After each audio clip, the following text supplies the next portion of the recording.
그래서 4과목을 진행을 하도록 하겠습니다. 자, 4과목 파트에는 우리 평가 지표예요. 평가 지표 반드시 중요한 포인트라고 할 수가 있고, 우리는 평가 지표를 3가지로 구분해서 해야 된다. 우리 지도학습은 크게 2가지로 나누게 되는데, 분리를 할 거냐 또는 예측을 할 거냐 2가지로 나누게 준다고 할 수가 있겠죠.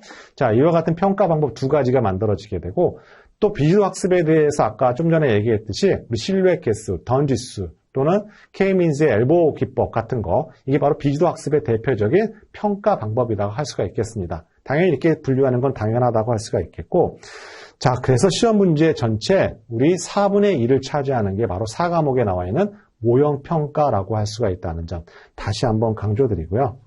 자, 그러면 이제 진행을 하도록 하겠습니다. 첫 번째, 우리 회귀 모형의 평가 지표라고 할 수가 있겠습니다. 바로, 자, 회귀 모형의 평가 지표에는 뭐가 있나요? 여러분, 교재에 보시면 MAE, MSE, RMSE 또는 MSLE, RMSLE 등이 있어요. 이 값은 작을수록 좋은 거죠. 또는 결정계수 값도 있고, 그죠? 그 다음에 BIC, AIC도 있어요. 그죠? 자, 하지만 우리 시험 문제에서는 출제 유형을 뭘로 갖고 있다? 자, 회귀 모형의 평가 지표라고 할 수 있는 MAE, MSE, RMSE 등이 여러분한테 수식을 물어보는 문제가 대표적인 출제 패턴이라고 할 수가 있겠습니다. 자, 여러분한테 약간 부담이 될 수도 있을 것 같다는 생각이 들어요. 여기서 한 문제는 반드시 출제가 됩니다. 두 번째, 분류 모형의 평가 지표가 있어요. 우리는 이것을 오분류표, 컴퓨전 매트릭스를 이용해서 하게 되죠. 말 그대로 범주형 자료를 서로 교차표를 만들어서 예측과 실제 값에 우리 정답을 잘 골랐나, 못 골랐나 하게 되는 거, 말 그대로 여러분 그 진단 시트 평가 방법이라고 할 수가 있겠습니다. 자, 이 시간에 다 말씀드리지 않겠지만 이 부분에서 2문제가 최소 등장하게 되는데요. 정확도 또는 에러 레이트, 민감도, 특이도, 정밀도, F1, F베타, 카파 통계량 어떤 것이 나올지 모르겠지만 개념 문제 등장할 수 있고 계산 문제 반드시 나온다고 여러분 예상하시면 되겠습니다. 다시 한번 강조드립니다. 두 번째, 우리 분류 모형의 평가 지표 ROC가 있죠. ROC 반드시 한 문제에 등장하게 됩니다. ROC 나올 수밖에 없습니다. 왜? 2차 필답형 실기 작업형 2 문제의 ROC를 알아야 되기 때문에. 자, 다시 한번 강조드립니다. 자, ROC에서 우리 중요한 건 X축이 뭐로 구성이 되어 있다? Y축이 뭐로 구성이 되어 있고, 자, 우리 X가 Y가 어떤 값일 때 가장 이상적인 모형이다. 정의하시는 거 꼭 중요합니다. 그죠? 그 다음에 우리 ROC에서 밑에 면적 AUC라고 하게 되죠. 그죠? 이 값 0.5를 가질 때 어떤 의미를 갖고 있다는 거. 0.5는 분류 능력이 없다는 걸 의미한다고 할 수가 있겠습니다. 평균이 아니에요. 그죠? 이 점 여러분 다시 한번 강조드리도록 할게요. 그 다음에 우리 이익도표와 향상도 곡선은 ADSP, ADP의 출제 포인트지만 따라서 이 문제를 갖고 와서 출제가 됐다 하면 제 개인적으로는 약간 신경을 안 쓰고 문제를 냈다라고 생각합니다. 왜냐하면 약간 과목 다른 라이센스 시험 문제와 우리 빅분기 시험 문제하고요 정체성을 갖고 있다면 이렇게 혼용이 되다 보면 구분이 없잖아요. 그죠? 그래서 회귀 모형 평가 지표가 등장하는 거예요. 왜냐하면 다른 시험에서 거기서는 안 나오거든요. 그죠? 그래서 반드시 나옵니다. 그 부분. 그 다음에 우리 비주도 학습 방법 중에서 자카드 개수 있어요. 제가 아까 군집 분석할 때 강조드렸습니다. 나올 가능성 높고, 그 다음에 우리 내부 평가 방법 중에 던지스, 엘보 기법, 신뢰 개수 제가 다시 한번 강조드리고 이거 앞에서 언급됐다 할 수가 있겠습니다. 따라서 1, 2과목을 여러분 꼼꼼히 하시면 3과목이 분량이 줄어들고 또 4과목도 분량이 줄어든다고 할 수가 있어요. 자, 여러분이 이제 4과목 이렇게 직장인분들도 그렇고 학업을 하고 계시는 분도 그렇고 또 이쪽 계통의 취업을 준비하시는 분도 마찬가지라고 생각이 드는데요.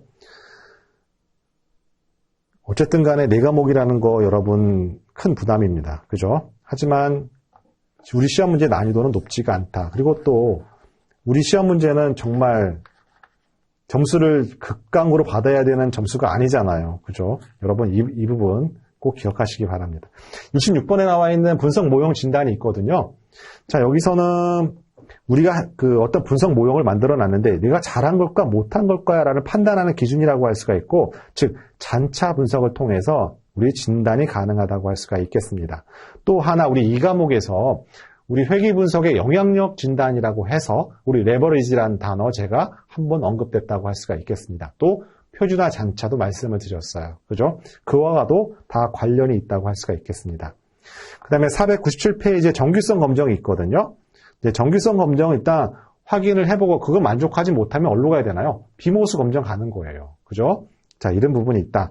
자, 우리 시험 문제에서는 등장하지 않았지만 정규성을 물어보는 문제, 자, ADSP, ADP 문제에서 몇 번 출제된 적이 있습니다. 그 중에서 네 번째 정규성 검정 중에서 AD가 있어요. 앤더스 달링이라는 검정 방법이 있습니다. 그죠? 여러분 그 생소한 그 정규성 검정 중에 하나인데요. 여러분 꼭 기억하시기 바랍니다.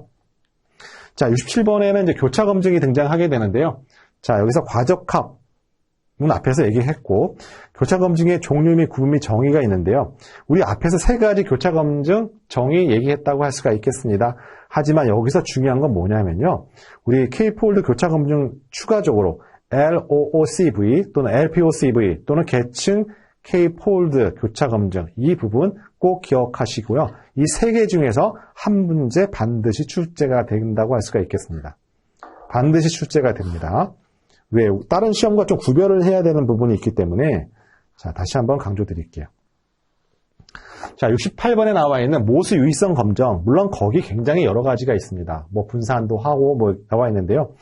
저는 여러분한테 얘기하지만 504페이지에 나와 있는 평균 차이 검정만 기억하세요. 자, 평균 차이 검정 중에 검정 통계량 수식이 어떻게 만들어지는지. 자, G분포, T분포일 때 구분해서 우리 앞부분에서 했어요. 그죠? 우리 그 부분만 기억하시기 바랍니다. 자, 여러분 분산 뒤에 나와 있는 것들 제가 보기에는 나오기가 힘듭니다. 그 파트는. 자, 평균 차이 검정만 하십시오. 즉, 단일 표본일 때, 독립 표본일 때, 대응 표본일 때의 평균 검정만 여러분 검정 통계량 수식만 여러분 꼭 확인 부탁드리도록 하겠습니다. 검정 통계량 값을 물어볼 수는 있어요. 그죠? 값을 주어지고. 근데 간단하잖아요. 그죠? 하지만 뭐 다른 검정은 솔직히 계산식으로 물어보기가 상당히 어렵습니다. 자, 이 점 다시 한번 강조드리도록 하고 69번은 우리 앞에서 범정 자료 분석할 때 한번 했습니다. 그래서 다 패스하도록 할게요. 자, 우리 4과목에서 변별력은 앞에 있는 모형평가 파트랑 여기에 나와 있는 넘버링 70번과 71번에서 우린 갈린다 할 수가 있겠습니다. 자, 우리 과대적합 방지하기 위해서 네 가지 우리 방법이 있죠. 여러분 꼭 반드시 출제됩니다. 네 가지 방법. 그런데 중요한 건 플러스 알파, 우리 두 번째 정규화 선형핵이 리치와 라쏘 관련된 개념, 자, 출제될 가능성이 높다 할 수가 있겠습니다. 자, 우리 시험 문제에서는 자, 정규화 선형핵이 결국에는 우리 과대적합과 관련된 내용이라고 할 수가 있겠습니다. 우리 아까 처음 분석 모형 할 때, 좋은 분석 모형 할 때 그 개념 그대로 간다 할 수가 있겠어요. 그죠? 자, 과대적합되면 안 되니까 우리 특정 회계 개수에 페널티를 가하는 방식이 정규화 선형핵이잖아요. 그 방법에 따라서 우리는 리치와 라쏘를 구분하게 되는 거고, 자, 리치와 라쏘가 어떤 방법을 통해서 페널티를 가하는 거, 구분하는 거 굉장히 중요한 포인트라고 할 수가 있겠습니다. 이 부분 다시 한번 강조해서 말씀드리도록 할게요. 자, 71번 우리 매개변수 최적화라고 할 수가 있는데요. 아마 여러분이 처음 책 읽어봤을 때 이게 무슨 얘기야? 라고 할 수 있는 파트가 바로 매개변수 최적화 파트라고 할 수가 있겠습니다. 자, 우리 경사항법이라는 것은 전체 데이터를 다 사용해서 기울기를 계산하기 때문에 우리 시간이 많이 걸리죠. 그래서 우리는 확률적 경사항법을 이용한다고 할 수가 있습니다. 자, 확률적 경사항법이라는 것은 자, 데이터 중에서 한 개의 샘플을 무작위로 선택해서 그 샘플에 대한 기울기를 계산하게 됩니다. 그래서 손실함수의 최저값을 찾기 위해서 얘가 가는 방향이 어떻게 해요? 일관성이 없이 막 지그재그로 가게 되죠. 그러다 보니 아무래도 속도가 떨어지게 되고 여러 가지 단점이 발생할 수가 있겠습니다. 그죠? 그래서 여러분이 기억하셔야 될 건 뭐냐면 우리 교재 516페이지 하단에 나와 있는 그림이 상당히 중요합니다. 자, 이와 같은 확률적 경사하강법은 두 가지로 구분된다 할 수가 있습니다. 즉 뭐랑? 스텝의 방향에 관련된 그레디언트 방향과 그다음에 스텝의 사이즈에 관련된 학습률에 따라서 우리는 알고리즘이 구분된다는 거 굉장히 중요하다고 할 수가 있겠습니다. 그래서 우리 각각의 모멘텀이 뭐고, 아다그레드 또는 RMS 프롭스라는 게 어떤 개념들인지 아마 여러분 이제 이해가 가실 거예요. 왜냐하면 스텝의 사이즈라는 거 결국은 뭔가요? 학습률이라는 거, 기울기의 이동거리랑 관련이 있잖아요. 학습률이 크다는 거, 최저점, 손실함수의 최저점을 찾기 위해서 너무 이동거리가 확 변하게 되죠. 그러다 손실함수의 최저점을 못 찾고 다음 단계로 넘어갈 수가 있잖아요. 그죠? 그래서 그 개념의 연장선에 가 있다. 따라서 우리 시험 문제에서는 이와 같은 기본 개념을 바탕으로 해서 모멘텀이 나올 수도 있고, 여기 나와 있는 RMS 프롭스가 나올 수가 있고, 두 가지 혼합형이라고 할 수 있는 아담스도 나올 수가 있습니다. 그래서 이와 같은 구분하는 거, 우리 시험 문제에서 가장 변별력 있는 포인트가 72번에 나와 있는 매개변수 최적화라고 할 수가 있어요. 따라서 매개변수 최적화를 이해하려면 경사관법을 알고 있어야 되고, 확률적 경사관법을 또 알고 있어야 되고, 그 밑에 또 두 가지 또 분류 기준에 따라서 알고리즘이 분기되는 그 기준도 알고 있어야지만 전체적으로 이해가 가능한 것이 매개변수 최적화라고 할 수가 있겠습니다.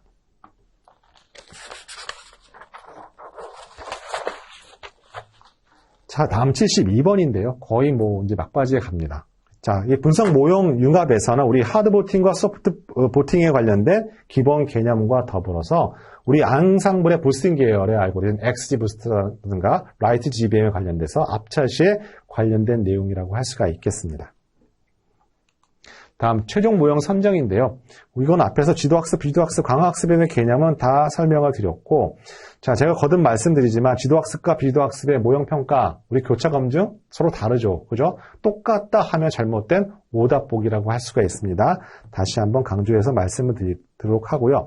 그래서 우리는 대표적인 비지도학습인 군집 분석을 할 때 뭘 가지고 합니까? 평가지표가 없기 때문에 군집 간의 거리 또는 군집 내의 거리 또는 이런 같은 군집의 분산도를 이용해서 타당성 평가지표를 하게 되고, 그것이 우리는 던지수, 신뢰 개수라고 하게 된다고 할 수가 있겠습니다. 또는 엘보우 기법, K-민즈에 해석하시면 되겠죠. 자, 다음은 74번 분석 모형 해석이라고 할 수가 있는데요. 우리 541페이지에 해당된다고 할 수가 있고, 해당되는 개념이 출제되지는 않아요. 하지만 지금까지 했던 3과목의 분석 기법들이 어떤 해석으로 하게 되면 적당한지 여러분 한 번쯤은 적용해서 생각해 볼 문제다라고 생각하시면 되겠습니다. 75번 비즈니스 기여도 평가 중에서 여러분이 기억하셔야 될 건 다 3개, TCO, ROI, MPV 정도만 여러분 정의하시면 되겠어요. 자, 우리 중요한 건 빅데이터 시각화 개념이라고 할 수가 있는데요. 큰 축이라고 할 수가 있겠습니다. 최소한 여기서 2문제 또는 3문제가 무조건 출제된다고 할 수가 있겠고, 우리 544페이지에 보시면 시각화 프로세스가 있습니다. 그거 당연히 순서 암기하셔야 되고요. 그 다음에 가장 중요한 건 뭐냐면요. 우리 그 549페이지에 보시면 테이블이 있어요. 549, 550에서 이어지는 정보와 시각화 방법에 따라서 비교 시각화, 관계 시각화, 분포 시각화 등이 나오죠. 그 관련된 구분하는 거, 그 다음에 각각의 도구에 관련된 특징을 여러분 알고 있는 것이 우리 시험 문제에서 마지막 여러분이 넘어야 할 하나의 벽이라고 할 수가 있습니다. 이거는 여러분이 갖고 있는 그 시각화 파트는 ADP 5과목의 일부분이라고 할 수가 있습니다. 하나도 안 틀려요. 똑같습니다. 시각화라는 거 새로운 학문이 아니잖아요. 그죠? 기존에 있는 내용을 가지고 좀 더 축약해서 편성이 된 게 우리 빅분기 필기 문제라고 할 수가 있습니다. 그죠? 자, 그렇게 이해하시면 되겠어요. 자, 인포그래픽이라는 거 물론 개념을 물어보진 않겠지만 여러분 560페이지에 보시면 인포그래픽이 갖고 있는 특징이 있어요. 정보 디자인에서 일반적인 빅데이터 시각화와 인포그래픽이 갖고 있는 특징이 있습니다. 여러분 그림만 이해하시면 되고, 그 그림을 물어보는 문제 ADP 문제에서 한번 출제된 적이 있습니다. 다시 한번 강조드리도록 하고요. 78번에 나와 있는 분석 모형 전개에서부터 시작해서 간단하게 포인트별로 설명을 드리도록 할게요. 우리 분석 모형 전개가 있는데요. 여기 보시면 561페이지에 분석 모형의 전개할 때 고려사항이 있습니다. 여러분 고려사항만, 78번서부터는 다 고려사항이 중요해요. 분석 모형의 전개의 고려사항 중요하고요. 그죠? 그 다음에 79번 분석 결과 활용 시나리오 개발이 있습니다. 그죠? 그러면 거기 보시면 563페이지에 보시면 분석 결과 활용기의 개발 프로세스 순서가 있어요. 순서를 알고 있는 거. 물론 출제 빈도는 낮습니다. 그 다음에 거기 작은 넘버링 2번에 보시면 분석 모형 시나리오에 관련된 용어 등이 있는데요. 거기에 친화 도표가 있어요. 여러분 그 읽어보시면 금방 알아요. 그 다음에 가치 사슬이라는 용어가 등장합니다. 이 두 가지만 여러분 정리하시길 바랍니다. 80번에 우리 분석 모형 그 모니터링이 있거든요.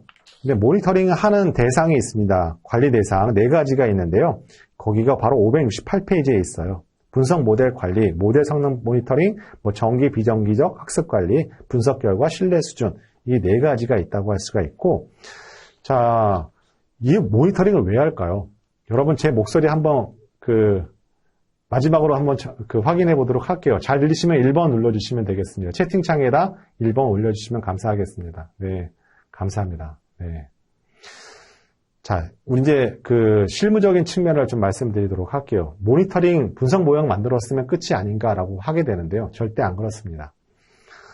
여러분 데이터라는 거 굉장히 생물이랑 비슷해요. 생물이랑. 그래서 시간이 흐름에 따라 우리 시계열 분석도 했지만 시간이 흐름에 따라 데이터가 갖고 있는 생명력이 바뀝니다.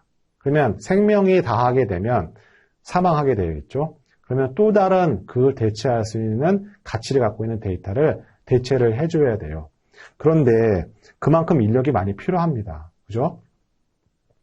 그래서 모니터링을 하는 거예요. 그래서 여러분이 생각하는 이상으로 이와 같은 모니터링 해야 될 게 많고 분석 모형이라는 게 영원하게 정확할 수는 없잖아요. 중간에 걔보다 더 우월한 변수들이 있어서 걔를 바꿔서 집어넣어서 분석 모형화 시킬 수가 있는 겁니다. 그죠?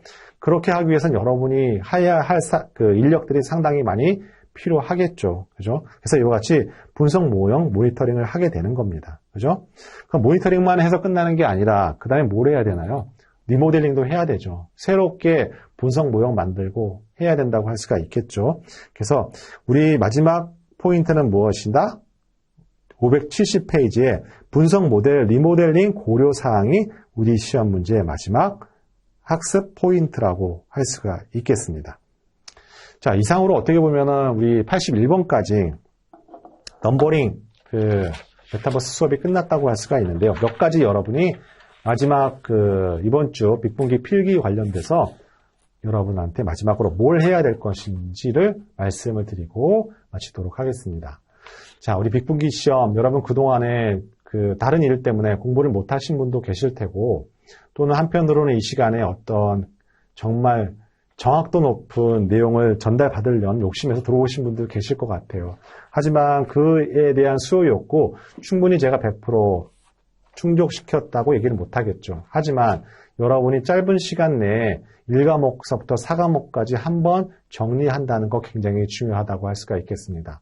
그렇게 함으로 인해서 여러분이 어디가 중요하고 어디가 출제가 되고 내가 이 부분을 계속 반복해서 학습하는 게 제가 처음 의도했던 내용이라고 할 수가 있어요. 그래서 여러분이 필기 이론 제 강의를 들었던 분도 계시고 안 들었던 분도 계시지만 중요한 건 해당되는 내용들을 내가 함축적으로 얼마만큼 1과목과 4과목 사이에 정리할 수가 있느냐, 그걸 또 반복할 수 있느냐가 빅데이터 분석 기사 필기의 합격의 관건이라는 거 다시 한번 강조해서 말씀을 드리도록 하고, 오늘 여러분이 다운로드 받으신 교환 그냥 버리시면 안 되고, 여러분 필기만 합격해서 라이센스 주는 거 아니잖아요. 우리 실기를 합격을 해야 되고, 앞으로 여러분과 많은 피드백을 통해서 실시간으로 여러분의 고민 또는 정정해 가는 여러 가지 데이터 분석과 관련돼서 여러분이 학습해야 할 내용 많다고 할 수가 있겠습니다. 이 점 거듭 강조해서 말씀을 드리도록 하고요. 자, 이번 주 여러분 빅분기 필기 열심히 공부하셔서 3일 동안 여러분 수목금 최대한 학습 시간 확보해서 마지막까지 불살라서 최선을 다해 주시기 바라고요. 또 여러분 시험 보시고 나서 이패스 사이트 가셔서 가다방 오픈이 돼서 채점해 주시고, 그와 관련된 시험을 봤더니만 충분히 하고 남다 하시면 자 빅분기 실기 파트 또 그 시간대 여러분과 같이 뵙도록 하겠습니다. 자, 여러분 장장 2시간 거의 3시간 다 돼가는데요. 수고 많이 하셨고요. 자, 꼭 여러분 이번 주 시험 잘 보시길 정말 기원하면서 오늘 수업 마치도록 하겠습니다. 자, 여러분 수고하셨습니다.